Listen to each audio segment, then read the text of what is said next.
불안이란 감정이 있다면 이거에 대처하는 결과가 긍정적으로 보면 두 개라고 봅니다. 하나는 안정을 갖는 거고 두 번째는 진정되는 건데 진정. 저희 쪽은 진정에 초점을 맞추죠. 안정은 해소되는 거지만 저희는 이거를 가라앉히는 거니까 그런 물질이 필요하고 예를 들어서 불안 같은 증세가 당연히 하나의 물질만으로 모두 설명이 되는 건 아니지만 가장 관련이 돼 있고 많이 보는 게 코르티솔이라는 물질을 많이 보고 있어요. 코르티솔.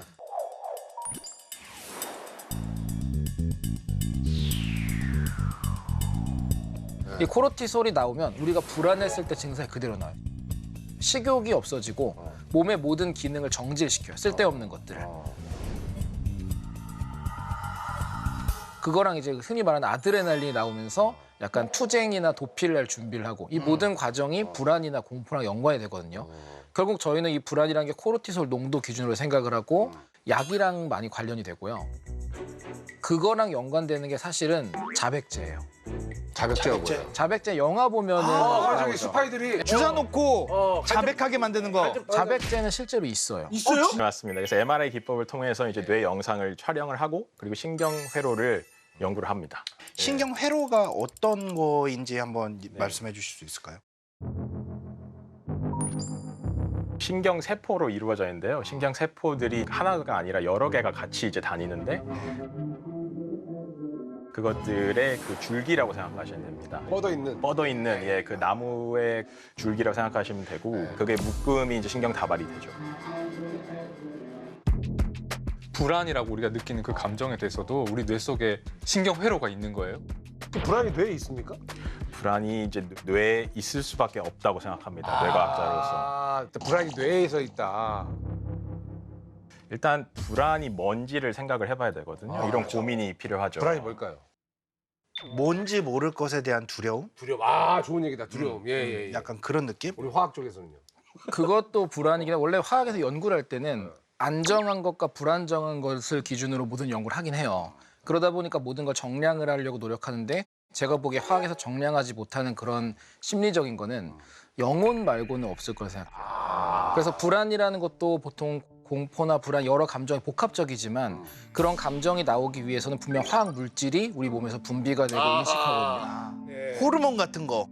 예. 신경 전달 물질이나 호르몬 같은 거를 저희는 이제 구조라든지 컨트롤을 많이 하기 때문에 그걸로 이해한다면 결국에 감정의 유발도 단순한 물질이 남긴 부산물이다. 임팩트가 있어요. 확 오네요. 화학적으로 가고 있어요. 화학적으로 하고 있어요. 자, 그럼 이 생물 쪽은요? 오케이, 다 받아들이고. 시작이 안 좋은데? 그러니까 화학 물질이라고 하는 것이 우리 뇌의 어떤 불안한 상태를 만드는 거 관련이 돼 있을 것 같은데 언제 그 화학 물질이 나오느냐. 이게 결국은 불안과 관련된 중요한 포인트 같거든요. 보통 때는 미래의 어떤 스트레스와 관련된 나의 불편한 상태. 키워드가 나왔어요. 미래에 발생할 수 있는 잠재적인 위협에 대한 불확실성. 이거에 대한 정서적, 인지적, 행동적 변화라고 보시면 되거든요. 잠깐만. 근데 그러면 교수님, 꼭 미래만 얘기할 게 아니라 과거, 어떤 안 좋은 기억이 있어. 맞아. 그게 가끔씩 나를 괴롭혀. 그것도 불안 아니에요? 예, 근데 좁은 의미에서 이제 그거를 받아들이자면은 이제 과거에 있었던 그 일이 또 생기지 않을까 앞으로 이제 이런 불확실함, 이런 그러니까 그런 거지. 과거에 내가 저질렀던 나쁜 잘못이 들키지 않을까. 발목 잡지 않을까, 나의 과거가. 그러니까 그런 거지. 나는 근데 잘못한 건 없어요. 예. 잘못했으면 여기까지 못 왔죠. 그럼 뇌 사진을 찍으면은 여기에 불안이 있다 하고 좀 나오는 거예요? 뭐예요? 마치 스위치를 꺼버리면 불안도 사라지는 그런 뇌 영역이 있느냐? 그렇지 않습니다. 예, 더 복잡하고요. 단 이제 불안과 굉장히 밀접한 관련이 있는 영역들은 밝혀져 있습니다. 어떤 거죠? 그 중에 대표적인 게 편도체라는 뇌 영역인데 알아요? 들어봤죠. 알고 있어요. 편도체는 몰라요. 편도선은 알아요. 편도체는 모릅니다. 어디 있냐면은 저희의 관자놀이를 갖다 대시면 여기, 여기에 뇌 안에 이제 깊숙한 곳에 있어요. 이 편도체는 평상시 때 기능이 어떤 기능을 주로 관장합니까? 그게 보통 불안과 공포. 더 이제 쉽게 설명을 드리자면 바로 화재 경보기라는 기능이 있어요. 그래서 저희가 더 큰 그림을 그려보자면 결국에는 우리 주변의 물리적인 세계를 이제 돌아다니면서 이제 자극을 감각기관을 통해서 받아들이고 그걸 통해서 뇌에서 처리를 해서 그게 저희의 감각 피질로 갑니다. 근데 위협 탐지기는 어떤 방식으로 작동을 하느냐. 이제 하이킹을 하는데 산행을 하는데요. 갑자기 숲속에서 뱀같이 생긴 게 뭔가 갑자기 스르륵 하고 그렇게 들어왔어요. 그때 무슨 일이 일어나면 편도체에서 그 시각 정보, 청각 정보를 받아들여서 이게 내가 알고 있는 위협 정보랑 비슷하냐. 비슷하기만 하면 얘는 이제 알람을 울립니다. 조심!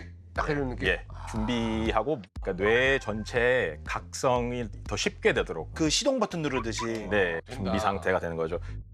편도체라는 영역은 굉장히 오래된, 진화적으로 오래된 영역이라고 알려져 있습니다. 그래서 뭐 파충류에도 있고 파충류 뇌의 일부다라고 하는데 그만큼 기능이 단순하거든요. 얘가 똑똑하게 뭐 주변 정보를 다 종합해서 상황에 맞게 반응하지를 못해요. 그러니까 예를 들어 뱀을 봤는데 동물원에서 봤을 때는 공포를 안 느껴도 되잖아요. 위협이 아니지. 그렇죠. 근데 그런 맥락 정보를 편도체는 처리하지 못합니다. 혼자서. 그거는 어디서 처리해요? 전전두 피질이라는 이뇌 앞부분에 있는 껍데기 부분입니다. 전전두 그런 거니까 진짜 앞에 있나 보네요. 예, 앞에 앞. 뱀을 봤는데 편도체가 계속 위협이 있다라고 양치기 소년처럼 막 이제 활동을 하는 겁니다. 주변 상황 맥락 생각하지 않고. 근데 그거를 지금 위협적인 상황이 아니니까 조용해라 이렇게 말을 해주는 그런 존재가 전전두 피질인데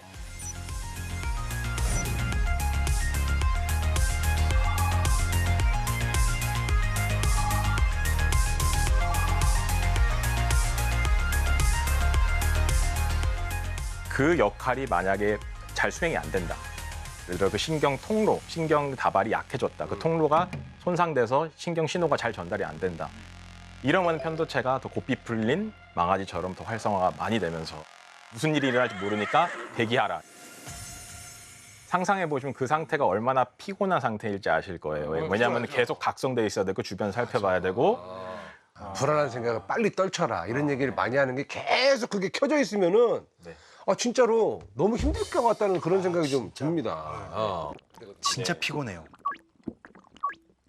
우리는 그 불안을 뭐 감정이라든가 어떤 기분이라고 생각을 하잖아요. 근데 이게 뇌에서 만들어지고 통로가 있는 거면 이걸 정확히 뭐라고 봐야 되는 겁니까? 이게 형태가 있는 건지 아니면 이게 약간 호르몬 같은 건지. 저는 분자로 봐요, 우선은. 그러니까 결국 물질로 보고요. 왜냐면은 만약 예를 들어서 우리가 불안이란 감정이 있다면 이거에 대처하는 결과가 긍정적으로 보면 두 개라고 봅니다. 하나는 안정을 갖는 거고 두 번째는 진정되는 건데 진정. 저희 쪽은 진정에 초점을 맞추죠. 안정은 해소되는 거지만 저희는 이거를 가라앉히는 거니까 그런 물질이 필요하고 예를 들어서 불안 같은 증세가 당연히 하나의 물질만으로 모두 설명이 되는 건 아니지만 가장 관련이 돼 있고 많이 보는 게 코르티솔이라는 물질을 많이 보고 있어요. 코르티솔.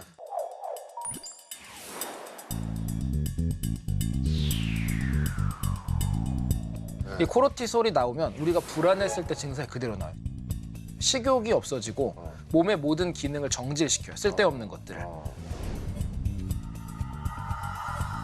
그거랑 이제 흔히 말하는 아드레날린이 나오면서 약간 투쟁이나 도피를 할 준비를 하고 이 모든 과정이 불안이나 공포랑 연관이 되거든요.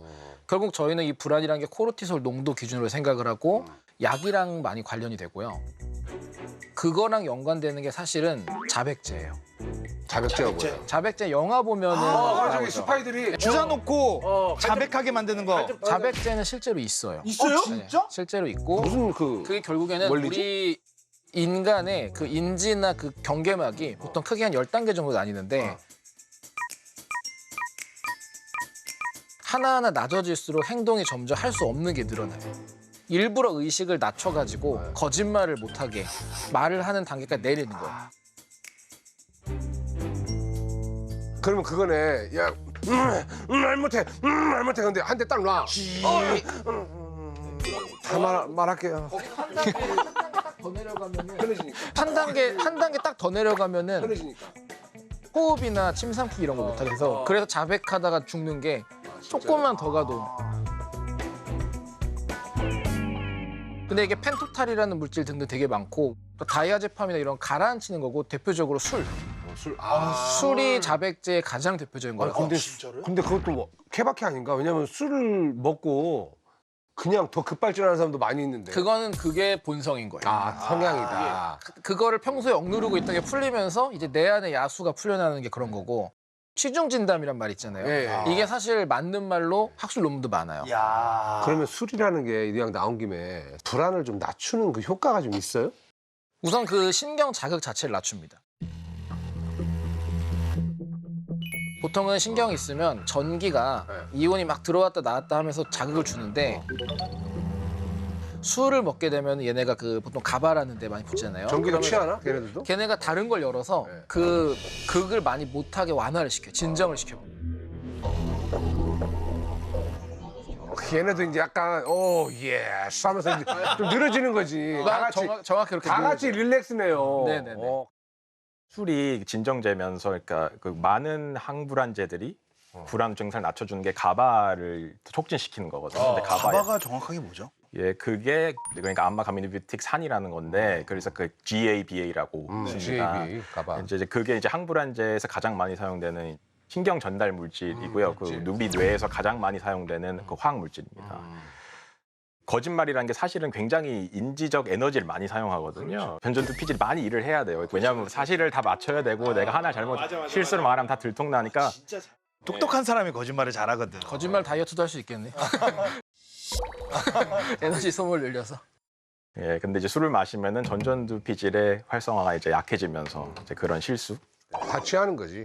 그래서 이제 맨정신에 못할 얘기를 술 마시고 저기 술 한잔 하면서 좀 우리 얘기 좀 할까? 이러면서 이제 얘기하고 자네는 오늘까지만 일하게.